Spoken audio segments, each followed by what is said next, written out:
Earth-changing events often begin in silence. This time was no different. A cruel war was raging throughout the world, while Lucia, Francisco, and Jacinta were grazing their sheep as usual near a little Portuguese village. A lady in resplendent light appeared to them, saying that she had come from heaven.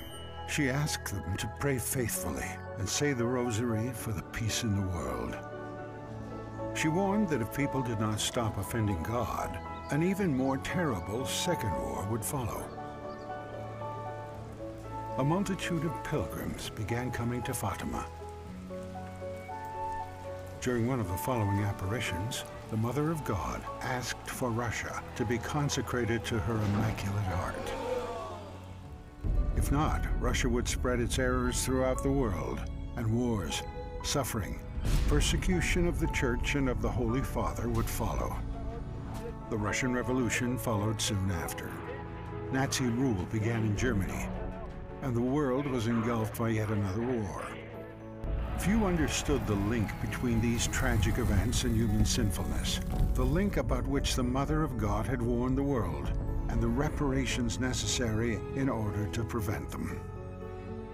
This link, however, was clear to Werenfried von Straten, a Normandy Dutch monk, moved by the Fatima apparitions and the call to mercy that followed from them. He persuaded European nations to help a broken German population. Those who up until recently had occupied much of Europe now lay in defeat, suffering devastating hunger and poverty. This love for neighbor and call for reconciliation lay at the roots of aid to the Church in Need's foundation. In this aftermath, the communists too were sowing death and terror behind the Iron Curtain, resulting in the annihilation of over 60 million people. Their road to complete victory was blocked only by their population's faith in a power greater than evil. And so the communists declared a total war on God. Driven by the suffering of the people of God, aid to the Church in Need began to support the Church in the East. Father Werenfried knew that this wasn't only about Russia. He warned that the ideology of atheism and unbridled freedom would lead to enslavement. Recognizing the prophetic message of Fatima, Father Werenfried consecrated his work to Our Lady of Fatima.